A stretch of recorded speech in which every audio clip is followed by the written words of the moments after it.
Bonsoir mes amis. Donc hier j'ai fait une vidéo sur l'alliance du sionisme et du wahhabisme. Je vous ai promis de répondre aux questions qui me seront posées. Donc je vais le faire ce soir. Je réponds aux questions dans l'ordre. Voilà, donc il n'y a pas de... Voilà, je les ai prises dans l'ordre où je les ai trouvées. Donc la première question est de Michel Archange, qui me dit est-ce que l'objectif des sionistes ou des Israéliens n'est pas d'exterminer, il a bien utilisé le terme exterminer, les Arabes autour d'Israël. J'imagine qu'il avait en vue ceux qui habitent en Syrie, en Jordanie, peut-être en Irak, pour favoriser le grand Israël. Bon. Je répondrai ceci. Les sionistes sont trop intelligents pour se permettre une telle bêtise. Voilà. D'abord parce que ils n'ont jamais voulu apparaître, c'est ça aussi leur force. C'est-à-dire, ce sont des maîtres de la propagande et de la dissimulation. Je vais vous raconter une anecdote. Vous savez, en 1948, pendant qu'ils s'effectuaient le nettoyage ethnique, que l'on connaît, 95% des Palestiniens, les radios sionistes lançaient des appels en arabe pour qu'ils restent. Vous entendez bien, lancer des appels aux Palestiniens en arabe pour qu'ils restent. Évidemment, après, ils ont dit, regardez-nous, mais on voulait qu'ils restent, ils sont enfuis. Donc, ce sont des maîtres de la propagande. Et ils ne vont pas tomber dans le panneau d'assassiner, enfin d'exterminer des millions de gens. C'est inadmissible et c'est ahurissant. Même en 1967, lorsqu'ils ont conquis la Cisjordanie, ils n'avaient plus osé faire ce qu'ils avaient fait en 1948, c'est-à-dire chasser les Palestiniens qui vivaient en Cisjordanie. Donc, ils étaient obligés de vivre avec. En fait, le Grand Israël, pour moi, il ne faut plus le voir comme un territoire habité par les Juifs, par les sionistes, mais comme un immense territoire qui va jusqu'en Irak, etc., sur lequel Israël établit une influence. C'est-à-dire, l'Irak avait construit une centrale nucléaire, ça n'a pas plu à Israël, Israël l'a détruit. Voilà, donc c'est ça, c'est-à-dire, lorsqu'il y a un pays qui déconne, par exemple, je prends un exemple qui s'est passé il y a 2 semaines environ. Des avions israéliens ont survolé la Syrie. Est-ce qu'ils ont effectué un bombardement? Je ne sais plus. En tout cas, le fait est que l'armée syrienne a tiré un missile. Bon, elle a tiré un missile, certainement pas le S-400 qui aurait pu faire tomber un avion.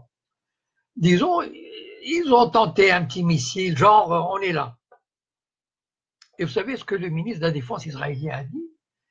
Il est intolérable que l'armée syrienne nous empêche d'effectuer des vols pour notre sécurité. Enfin, c'est hallucinant. C'est-à-dire, nous avons le privilège et le droit de survoler la Syrie, que cela plaise ou non. Voilà. Donc, en fait, si vous voulez, le grand Israël, il faut le voir de manière symbolique. C'est pas que les Israéliens n'auraient pas voulu, mais ils n'ont pas la population suffisante pour le faire.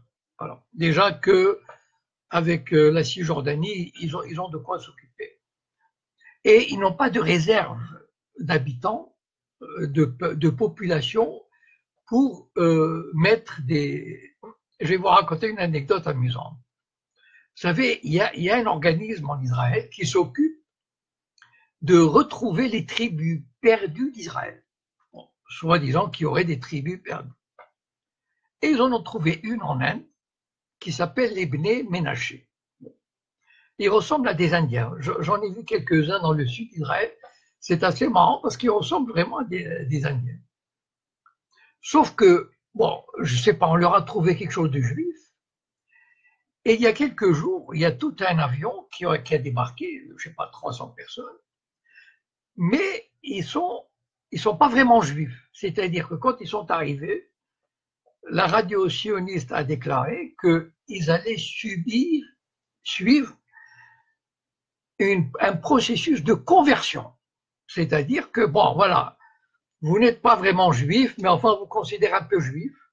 Donc, vous allez pouvoir peupler Israël et l'armée israélienne et les usines israéliennes, mais il faut d'abord faire une procédure de conversion. Donc, le problème d'Israël, c'est un problème de population. Donc, voilà, j'espère avoir répondu à la question. Ali Winez me demande qu'est-ce que je pense de l'affaire Hariri. Bon. Vous savez que la famille Hariri, elle est totalement soumise à l'Arabie Saoudite. Bon. C'est-à-dire que son père, Rafik Hariri, qui a été assassiné, on ne sait pas par qui, mais enfin bon, on a essayé de mettre ça sur le dos des Syriens et du Hezbollah. C'était quelqu'un qui est né en Arabie Saoudite, qui a fait ses affaires en Arabie Saoudite, etc. Donc, il est probable qu'on a convoqué Saad Hariri en Arabie Saoudite, qu'il de toute façon n'aurait pas pu refuser cette convocation pour créer une instabilité au Liban. Parce que les Saoudiens, comme les Israéliens, ne supportent pas. Parce qu'en fait, ce qui s'est passé, c'est que le président actuel, qui s'appelle Aoun, Michel Aoun, qui est un chrétien maronite, qui a réussi le tour de force d'avoir dans son gouvernement et le Hezbollah et les maronites et les autres forces. Et ça, c'est insupportable pour Israël et pour l'Arabie Saoudite. Israël ne supporte pas que dans un pays arabe, les minorités vivent en harmonie. Et puis, en même temps, qui donne une légitimité au Hezbollah. Ça veut dire que c'était la première fois qu'un président maronite intègre le Hezbollah dans son gouvernement et lui donne une légitimité. Et ça, c'était insupportable. Donc, l'affaire, probablement, elle est sincère, elle s'inscrit dans cette logique de réduire le Hezbollah. C'est-à-dire bon, il a été déclaré, par exemple, organisation terroriste par la Ligue arabe. Donc, ils font tout pour décrédibiliser, pour désarmer le Hezbollah, et même des appels de l'Arabie Saoudite à Israël d'en finir avec le Hezbollah. Et aussi, le Hezbollah est un des chaînons de la force de l'Iran. L'Iran, c'est l'Iran, la Syrie et le Hezbollah, ce qu'on appelle le croissant chiite. Donc, réduire au silence ou affaiblir le Hezbollah reviendrait, comme la Syrie d'ailleurs. La Syrie, l'objectif de détruire la Syrie, c'était d'affaiblir l'Iran et de détruire ce croissant chiite. Apparemment, ça n'a pas marché. Alors, Milka me demande quels sont les accords secrets entre Israël et l'Arabie Saoudite. Écoutez, je paierais bien 10 € pour les connaître, ou même 100 €. Parce que si ce sont des accords secrets, ils sont secrets. Je veux dire, qui c'est qui peut le savoir? Probablement quelques dizaines de personnes à travers le monde, enfin aux États-Unis, en France, en Israël, les grands responsables de la défense, des services secrets. Bon, et ça me permet de répondre à une question ici en même temps. Ah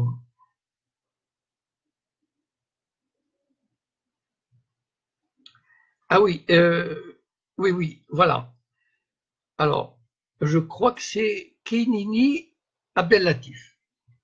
Alors, c'est une critique qu'il m'a envoyée. Donc, je lis les deux questions. Alors, il me dit, je fais de la démagogie à propos de l'alliance entre l'Arabie Saoudite et Israël, que j'ai des connaissances moyennes et que je suis focalisé sur le conflit arabo-israélien. C'est-à-dire, je détourne je vais tout tourner l'attention du véritable problème qui est le conflit arabo-israélien. Et donc, ça permet de répondre aux deux questions. Donc, je réponds à Abdellatif. Mon but, moi, en faisant cette conférence, n'était pas de donner des éléments précis et concrets sur l'alliance entre l'Arabie saoudite et Israël. Parce que, la majorité de ces actions sont des rumeurs. C'est-à-dire, on ne sait pas. Alors, des fois, on dit, il paraît que le roi était allé incognito en Israël. Il paraît que ceci, il paraît que cela. Par contre, il y a quelques éléments, de rares éléments concrets. Par exemple, hier matin, il y avait le Conseil des ministres israéliens. Ils se réunissent dimanche matin. Et là, ça, ce que je vous dis est officiel.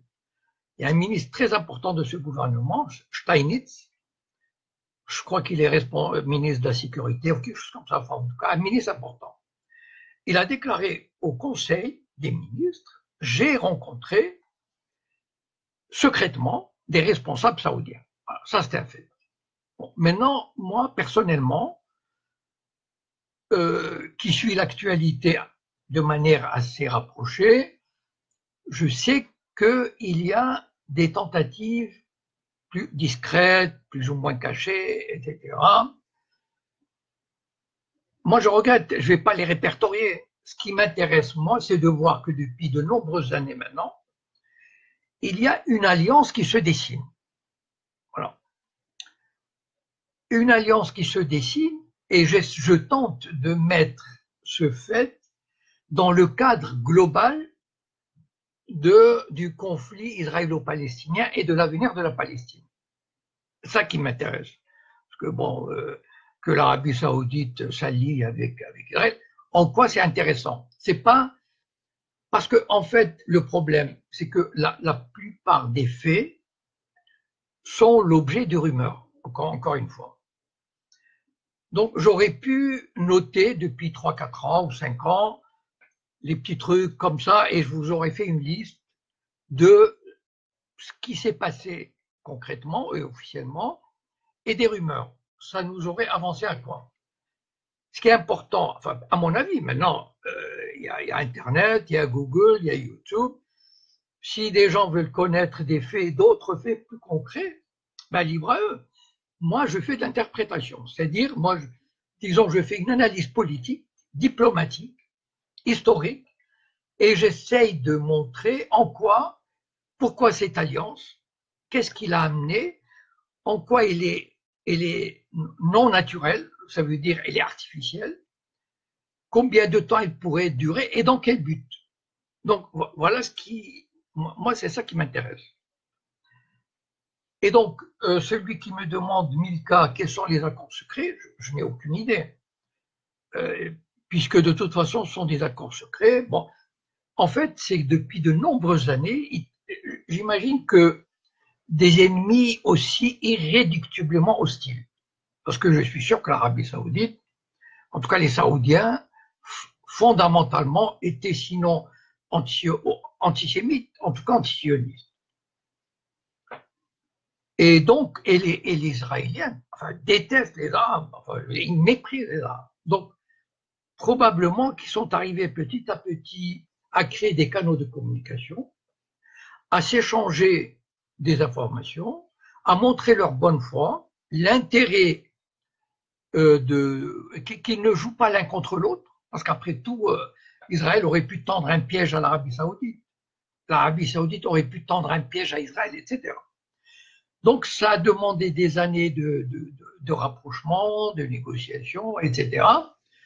Et petit à petit, ils se sont rendus compte que on a des intérêts communs et on peut les mener ensemble tout en sauvegardant.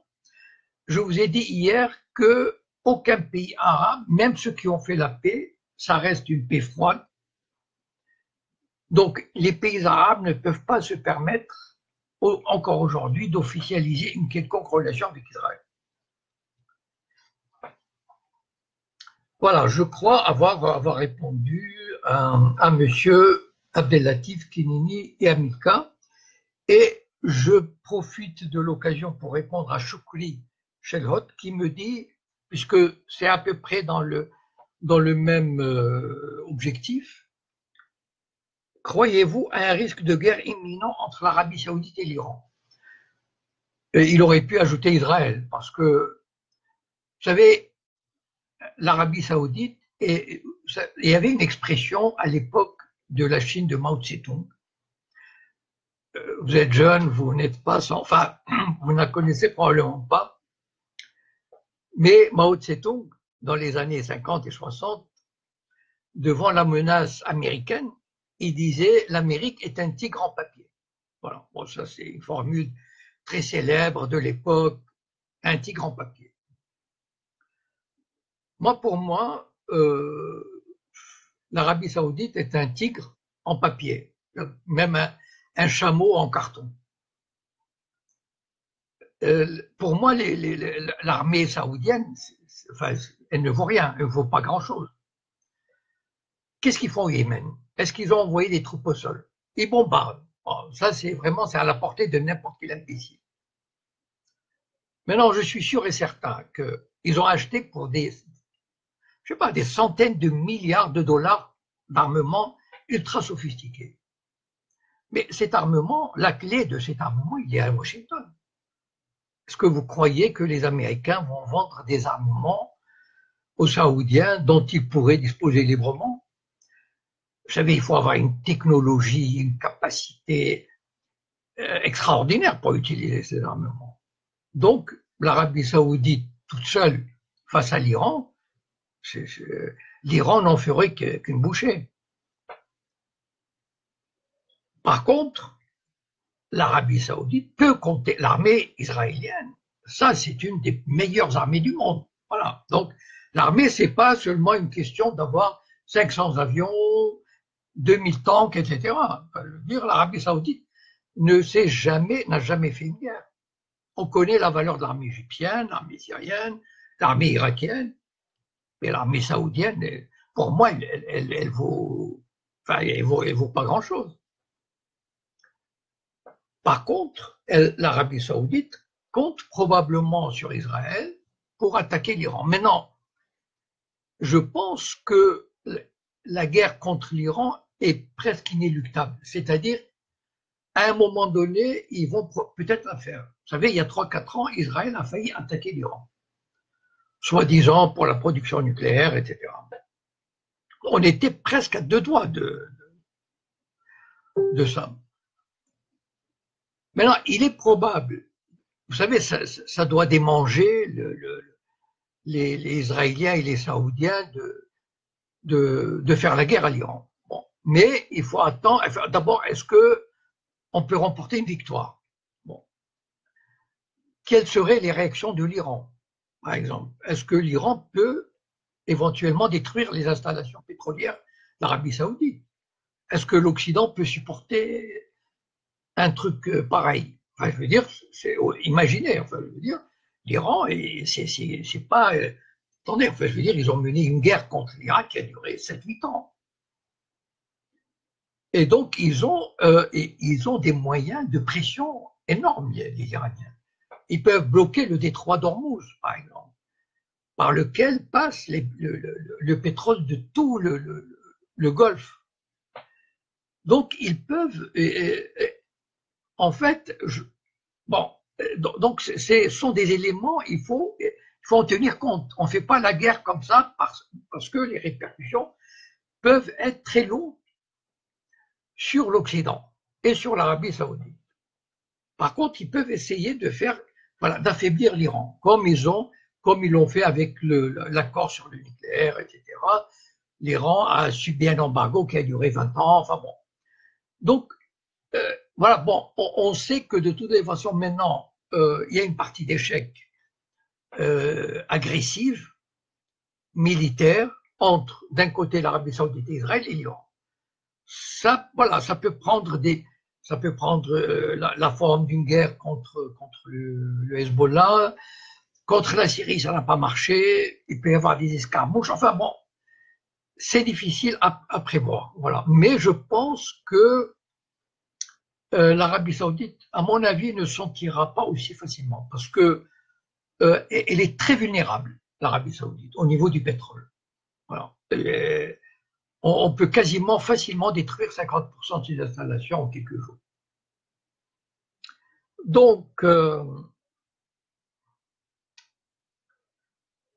alors, oui, Ali Bali me demande les marchés aux esclaves en Libye. Je, je ne sais pas vraiment, enfin, disons que, enfin, de ce qu'on a vu sur les trafiquants, ça veut dire ceux qui font partir des réfugiés sur des bateaux. Ce sont des choses terrifiantes, c'est-à-dire ils demandent des milliers d'euros ou de dollars, 3 000, 5 000, ils les font voyager dans des conditions terrifiantes, c'est-à-dire ils prennent un bateau peut-être de 30 places, ils mettent 100 personnes, ils les abandonnent des fois au large. Donc voilà, que certains esclavagistes en profitent de cette main-d'œuvre pour les exploiter comme des esclaves, les enfermer, par exemple, dans des camps pour les faire travailler à l'œil, etc. C'est tout à fait possible, c'est tout à fait faisable. C'est-à-dire, quand on sait que ce sont des pays où ce ne sont pas des États de droit, ça veut dire que si on crée une milice de 500 personnes, 1000 personnes, on peut faire la loi. Et que ce sont des gens sans scrupules qui ont agi avec les réfugiés de façon horriblement immorale, cynique, meurtrière, on peut imaginer que tout est possible. Voilà. Didi Bronte me demande, Israël n'avait pas besoin de Hassan II pour légitimer son existence. C'est pas vrai. C'est pas vrai. C'est-à-dire que, vous savez, Israël, ok, il est fort militairement parlant, très bien. Mais en même temps, il a besoin, enfin tout pays, même les États-Unis, ont besoin de se présenter comme pays qui est pour la liberté, pour la démocratie, qu'on y croit ou pas, mais il y a beaucoup de gens qui y croient de toute façon. Voilà, il ne faut pas perdre de vue qu'il y a beaucoup de gens qui y croient. Et donc, l'État, Israël a besoin de se légitimer, a besoin de présenter une meilleure figure, comme un État démocratique qui veut la paix, etc. Et donc, il ne faut pas oublier qu'avant, l'Égypte qui a fait la paix a été exclue de la Ligue arabe.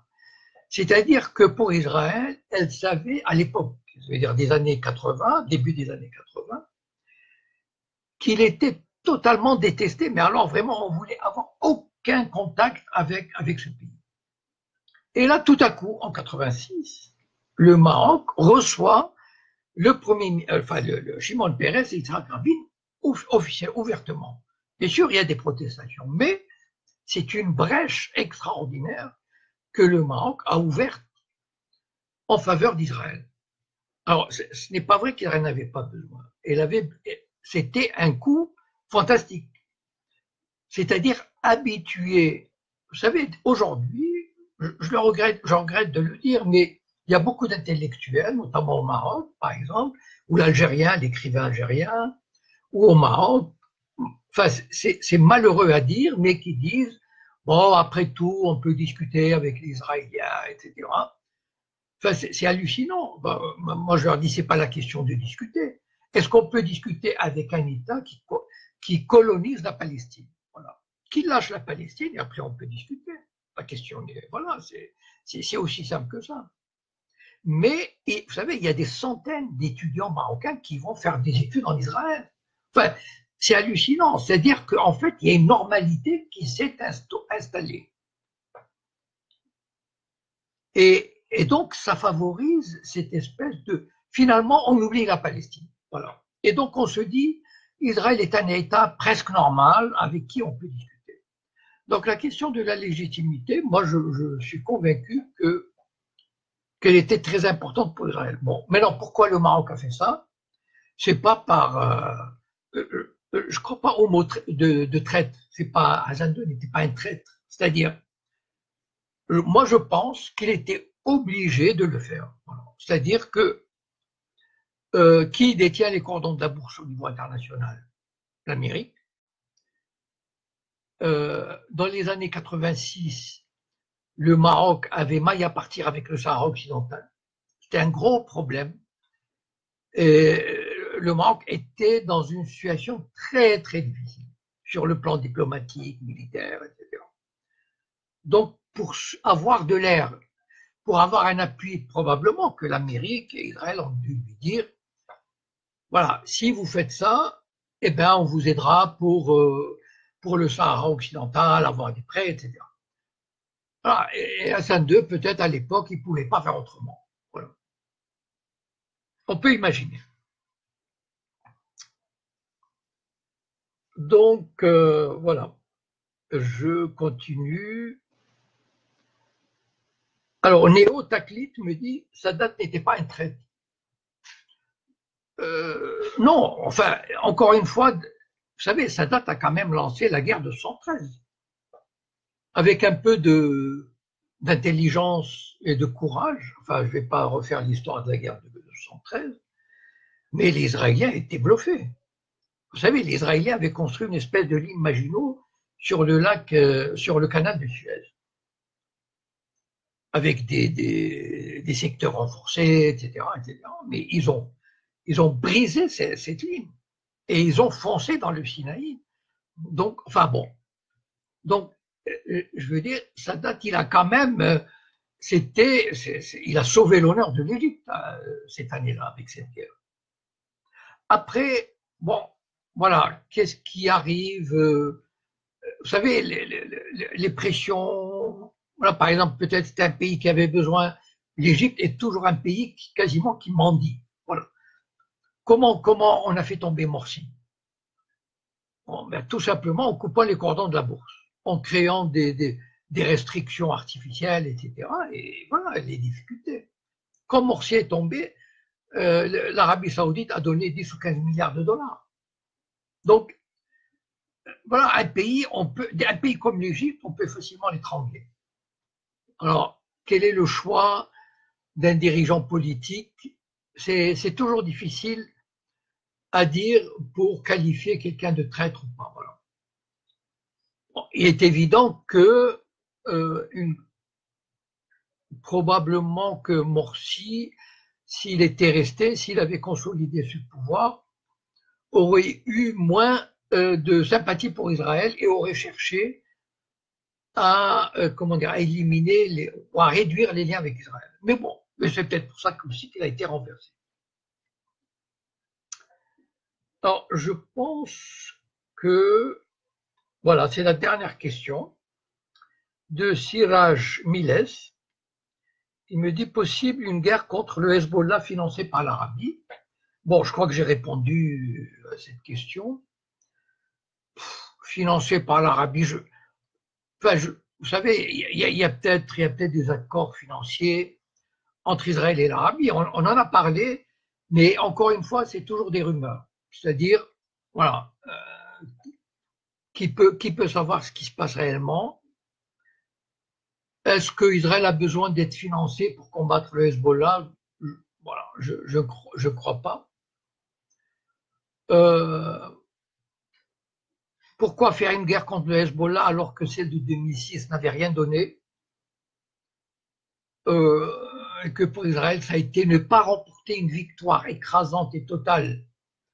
C'est une quasi-défaite. C'est un peu comme les matchs nuls qui sont considérés comme une défaite.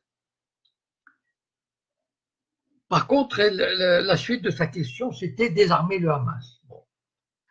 Le Hamas, il est dans une situation très délicate.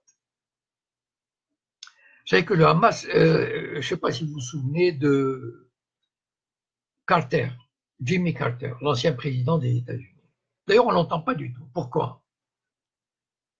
Parce que Jimmy Carter a eu, bon, évidemment, une fois qu'il a abandonné la présidence, ça y est, on entend parler de Clinton, de Bush,